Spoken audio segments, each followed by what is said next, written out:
Hello friends, welcome to your YouTube channel GK information. मैं नेहा मुआला आपके अपने यूट्यूब चैनल जीके इन्फॉर्मेशन में आपका स्वागत करती हूं। तो आज की इस वीडियो में हम देखेंगे सार्क के बारे में। मैं आपका टाइम ना वेस्ट करते हुए वीडियो को टॉपिक की ओर लेके चलती हूं, पर इससे पहले आप मेरे चैनल को लाइक, सब्सक्राइब एंड शेयर करना ना भूलें। तो सबसे पहले हम देखते हैं सार्क की फुल फॉर्म के बारे में। तो क्या होती है सार्क की full form? South Asian association for regional corporation, दक्षिण एशियाई क्षेत्रीय सहयोग संगठन। क्या होती है सार्क की full form? South Asian association for regional corporation, इसकी फुल फॉर्म होती है। अब हम देखते हैं सार्क है क्या। तो क्या है सार्क? सार्क दक्षिण एशिया के 8 देशों का आर्थिक और राजनीतिक संगठन है। क्या है सार्क? दक्षिण एशिया के 8 देशों का आर्थिक और राजनीतिक संगठन है। बात की जाए इसकी मेंबर कंट्रीज की, तो इसके सदस्य देशों की संख्या कितनी है? इसके सदस्य देशों की संख्या 8 है। और वो कौन कौन है? भारत, पाकिस्तान, बांग्लादेश, श्रीलंका, नेपाल, भूटान, मालदीव और अफगानिस्तान। अप्रैल 2007 में संघ के 14वें शिखर सम्मेलन में अफगानिस्तान इसका सदस्य बना। इसके पहले सदस्य देशों की संख्या कितनी थी? 7 थी। और अफगानिस्तान के जुड़ने से इसकी सदस्य देशों की संख्या कितनी हो गई? 8 हो गई। बात की जाए इसकी स्थापना की, तो सार्क की स्थापना कब हुई? सार्क की स्थापना 8 दिसंबर 1985 को हुई। और कहाँ हुई? बांग्लादेश की राजधानी ढाका में। और इसका मुख्यालय कहाँ है? इसका मुख्यालय नेपाल की राजधानी काठमांडू में है। और इसके महासचिव कौन है? अमजद हुसैन बी सियाल, जो कि पाकिस्तान से है। बात की जाए इसके प्रथम महासचिव की, तो इसके प्रथम महासचिव कौन है? अबुल अहसान, जो कि बांग्लादेश के हैं। और द्वितीय महासचिव अपने भारत के ही है। और वो कौन है? कांत किशोर भार्गव इसके द्वितीय महासचिव थे। अपने भारत से 2 भारतीयों को सार्क में महासचिव पद पर नियुक्त किया गया था। पहली बार कब किया गया था?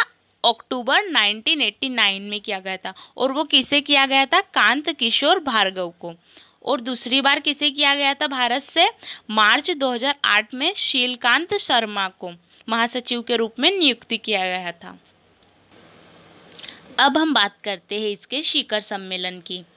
तो सार्क का प्रथम शिखर सम्मेलन कब हुआ था? 7 से 8 दिसंबर 1985 को हुआ था। और कहाँ हुआ था? बांग्लादेश की राजधानी ढाका में यह सम्मेलन हुआ था, इसका प्रथम शिखर सम्मेलन।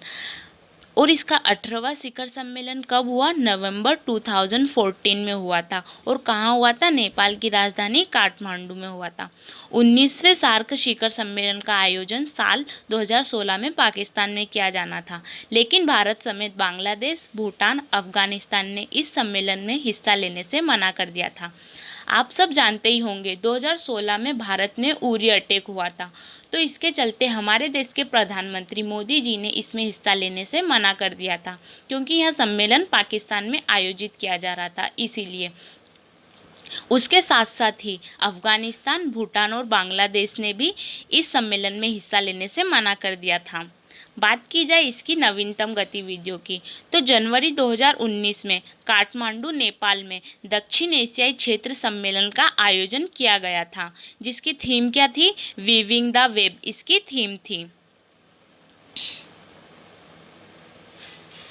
बात की जाए इसके उद्देश्यों की, तो सार्क का क्या उद्देश्य है? दक्षिण एशिया के लोगों के कल्याण को बढ़ाने के लिए क्षेत्र में आर्थिक विकास, सामाजिक प्रगति और सांस्कृतिक विकास में तेजी लाने और सभी व्यक्तियों को स्वाभिमान के साथ रहने और अपनी पूरी क्षमता का एहसास करने का अवसर प्रदान करने के लिए, तथा दक्षिण एशिया के देशों के बीच सामूहिक आत्मनिर्भरता को बढ़ावा देना और मजबूती प्रदान करना, तथा आर्थिक, सांस्कृतिक, तकनीकी, सामाजिक और वैज्ञानिक क्षेत्रों में सक्रिय सहयोग और आपसी सहयोग को बढ़ावा देने के लिए, तथा अन्य विकासशील देशों के साथ सहयोग को मजबूत करने के लिए, ये सभी इसके मुख्य उद्देश्य थे। अब हम देखते हैं सार्क की असफलता के कारण कि वास्तविकता में सार्क इतना सफल क्यों नहीं हो पाया। आपको याद ही होगा, भारत के उरी क्षेत्र में हुए आतंकवादी हमले के बाद वर्ष 2016 में पाकिस्तान में प्रस्तावित सार्क के 19वें सम्मेलन को रद्द कर दिया गया था। इसके बाद सार्क के किसी सम्मेलन का आयोजन नहीं किया गया। जो 2016 में पाकिस्तान में सार्क का 19वां सम्मेलन होने वाला था, उसे रद्द कर दिया था, जिसके बाद से अभी तक सार्क का सम्मेलन का आयोजन नहीं किया गया। पहला तो ये इसका कारण है। और 2006 में सार्क देशों के बीच व्यापार को बढ़ाने के लिए SAFTA, south Asian free trade area, दक्षिण एशियाई मुक्त व्यापार क्षेत्र, इसका समझौता वास्तविकता में बहुत सफल नहीं हो पाया। जो साफ्टा व्यापार को बढ़ाने के लिए इसका निर्माण किया गया था, ये वास्तविकता में इतना सफल नहीं हो पाया। आप जानते ही होंगे कि दक्षिण एशिया विश्व का सबसे असंगठित क्षेत्र है। सार्क देशों के बीच आपसी व्यापार उनके कुल व्यापार का मात्र 5% ही है। इनके कुल व्यापार का मात्र 5% ही है। हाल के वर्षों में बिम्स्टेक में भारत की बढ़ती गतिविधियों के बाद सार्क का महत्व कम हो गया है।